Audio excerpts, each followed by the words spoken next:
quest for adventure, dedicated to people who love the outdoors. Brought to you by the new Ford Expedition, the only way to get there. Bass Pro Shops Catalog. Tracker Marine. Fish the finest.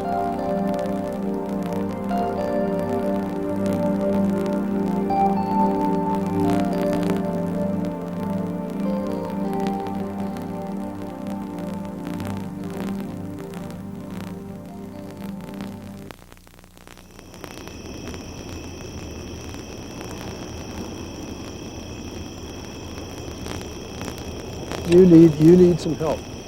On the shore of a river somewhere in the wilderness, these two men reenact an age-old ritual that has forged a lifelong friendship. You know what I always say, when the moon's up like this and the stars are out, you smell the campfire cooking a fish. You know what I always say? I'm hungry. Well, I wish you could be downwind of that fish. It smells delicious. Two of America's most respected outdoorsmen, sportsmen, and conservationists, Glen Lau and Flip Pallot, have a common bond in their love of the woods, the water, and especially rivers.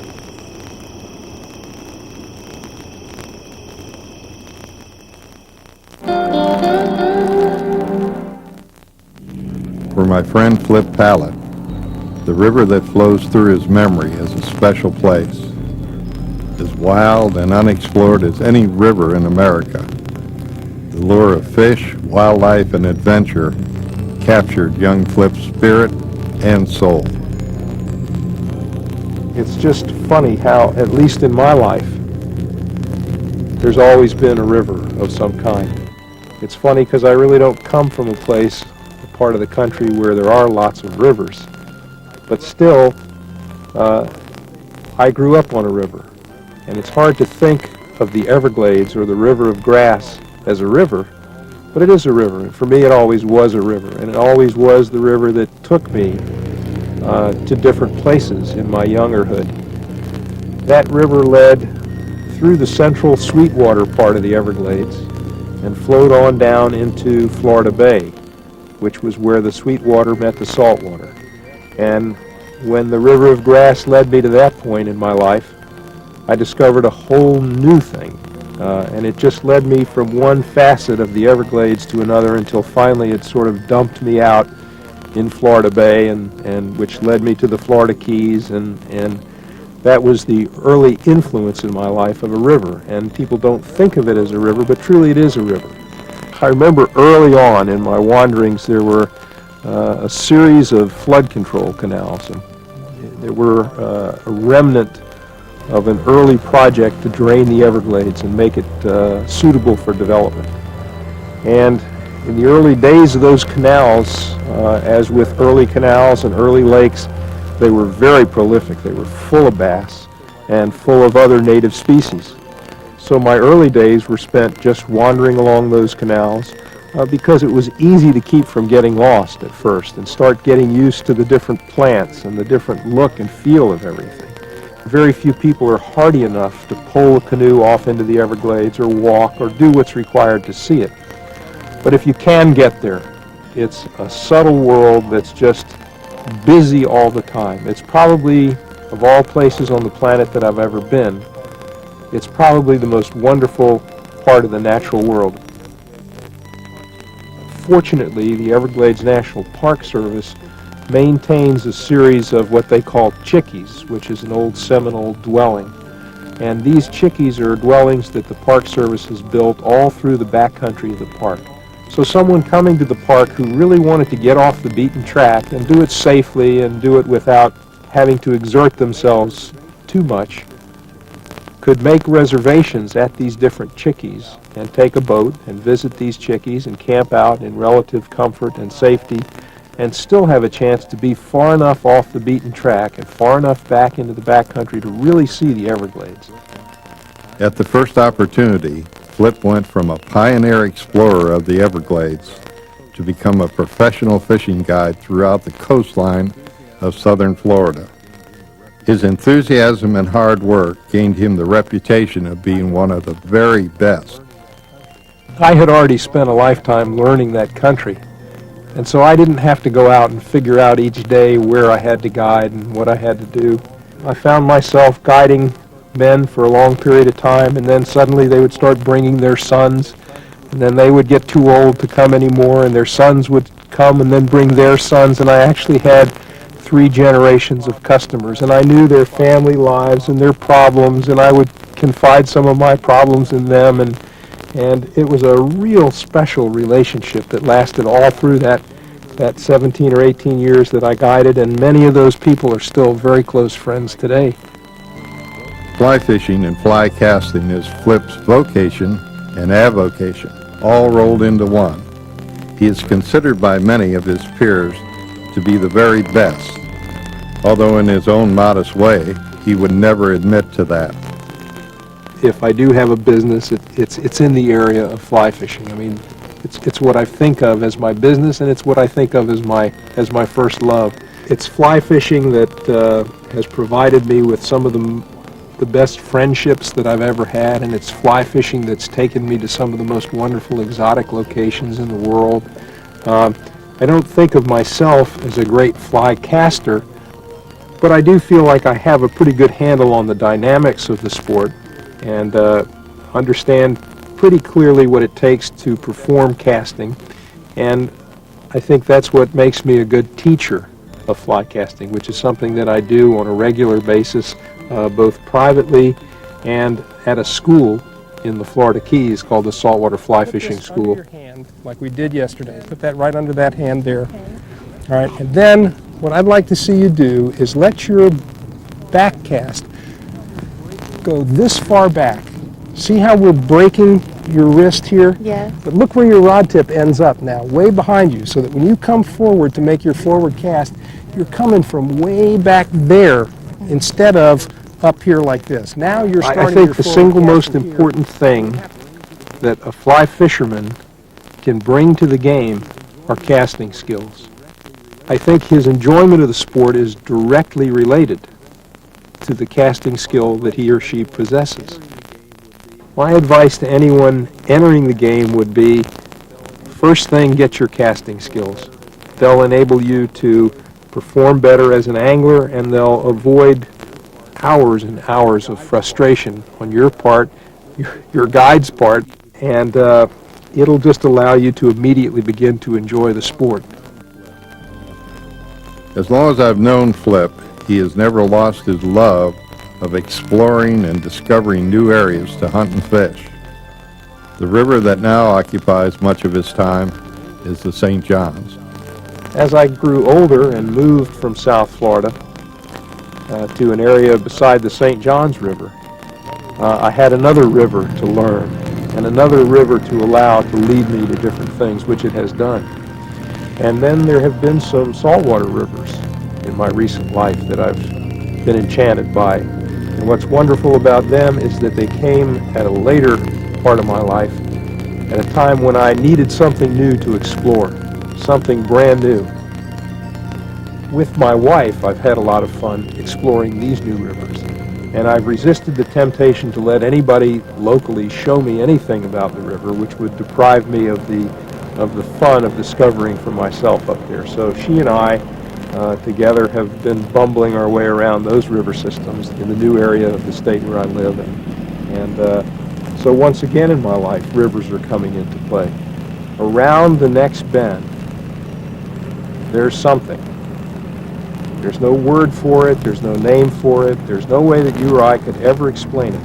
But around the next bend, there's always something.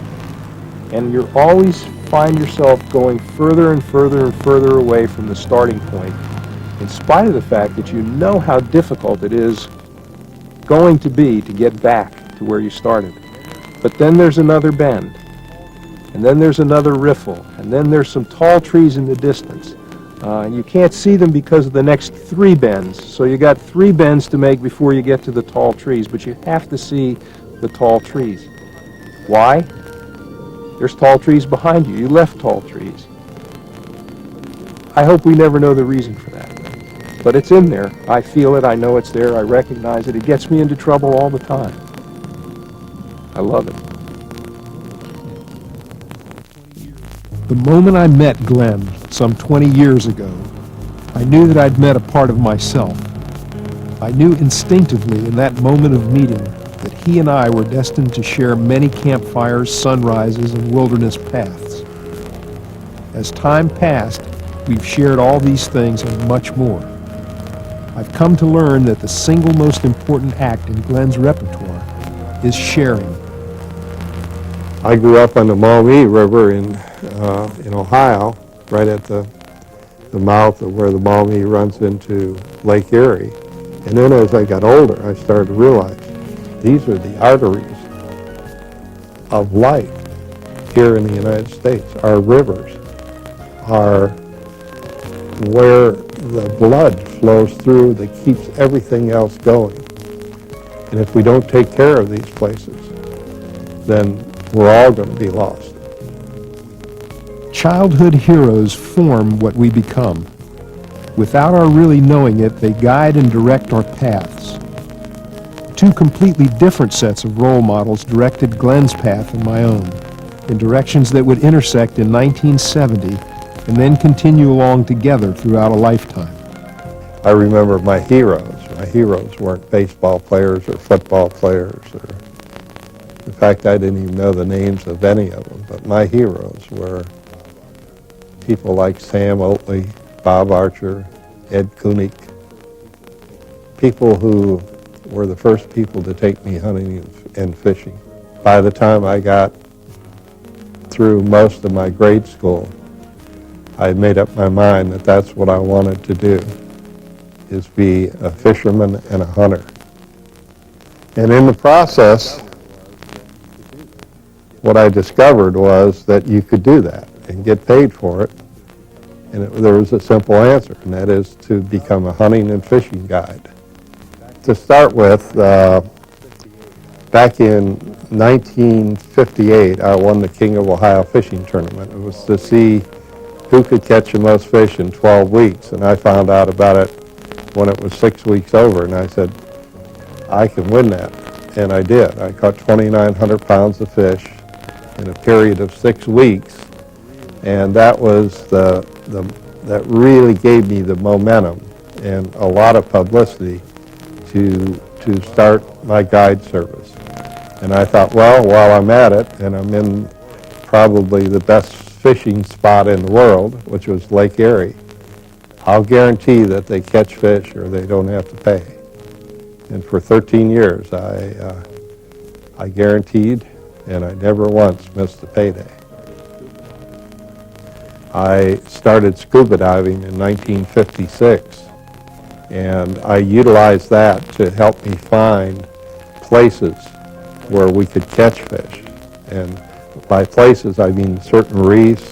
There were a lot of wrecks in Lake Erie, and so I got to the point where I knew if things really got tough, I could go to those places. Also in 1958, when I started guiding, I bought a camera. And it was a Bolex camera and used Eastman Kodak film, and I just went out and started photographing things. And I found that winter when I put it together that by showing people what we did out on Lake Erie, they got interested in it. And so I started actually going on tour and showing people my films. And it really started when I came to Florida in 1971 to do a documentary called Big Mouth. The Big Mouth documentary is, after 25 years, still considered by many to be the most significant film ever produced on the life cycle of the largemouth bass. Glen spent 2 years creating Big Mouth, and his commitment was inspired by his desire to share his work and knowledge with others. And as I moved into filming documentaries and working on Big Mouth, I realized that what people were missing, when you go out fishing, all you're doing is looking at the surface of the water. You really don't know what's underneath there. People who are professionals, they learn, they see a log coming down, they can visualize what's happening there. But the average person does not know what's happening outside of what he sees, the trees, the brush, the water. What I wanted to do, take them with me down below, mainly because I wanted to share with people what I saw in the outdoors. Just watch Glenn when he gets near the Rainbow River. Watch his eyes. If you could see through those eyes, you would see a rainbow river that few others could even imagine. Glenn can feel the rainbow's pulse and sense its every mood. There's not a nook or cranny along its twisting path that hasn't seen Glenn's track. The Rainbow River is special because it creates an environment that is so outstanding for fish, and yet it's maybe the only place where you can see what happens underwater in that kind of environment because of the clarity of the water. It encompasses more of the natural habitat that a fisherman runs into. It's called a river, but there's eddies and places that you go back and little coves and that are just like a cove in a lake and just like the natural environment that a fisherman would run into in any lake, except it's clear. It's just a wonderful place to be. I would invite anybody to come to the Rainbow and see for themselves what's there. To start with, the minute you see that crystal clear water, it's beyond what you could ever imagine a river to look like. What you will see as you travel either up or down the river is an abundance of fish, everything from brim and shell crackers to largemouth bass. But what will probably impress people the most is just the overall feeling of the river. The combination of the wildlife and the fish and the clear water. That water temperature that comes out of the ground at the head of the spring is 72 degrees, and it stays 72 almost all the way down to the Withlacoochee River. It's just one of those very unique places that has a little bit of everything, and when you're there, it pulls you in, and you feel like something out of the past, especially in the wintertime. I love it in the wintertime, when the heat of the water creates a cloud, almost like a smoke coming off the water in the mornings. It's hard to explain to anybody the feeling I have, the passion I have for this river, but it's just a good, clean, wonderful feeling about being there and having the opportunity to be there. And sometimes nobody on the river. It's all ours.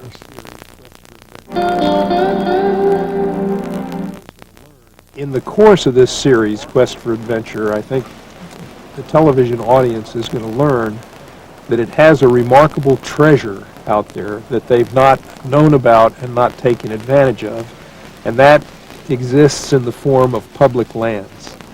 And I think that that what our plan is going to be is to spend as much time as we can on public lands in order to show people the treasure that they have out there to take advantage of. There are literally millions upon millions of square miles that belong to all of us that are never used. Parts of it are really inaccessible. And I think that one of the things that I'm looking forward to sharing with people is how much fun it can be, just as an activity on its own, to get to those places. Places where there are no footprints, places that are absolutely pristine and exist there just as a lure to get us there, and for no other reason. You need any help? No, I can get him. Whoa! Look at my dog's got him. Right there. Go ahead. I'm up, Glenn. I'm hooked up. Huh? You got him? Hooked up. Yep. This is Glen Lau. Be sure and join us on Quest for Adventure each Sunday at 6 p.m. Eastern Standard Time on TNN. Don't horse it. Let him.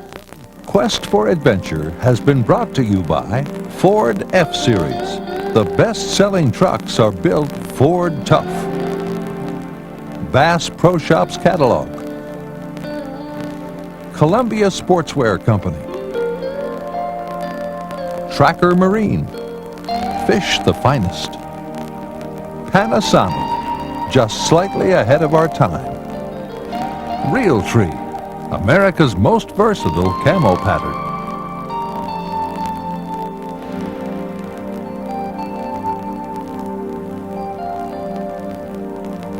For additional information, contact our website at www.questforadventure.com.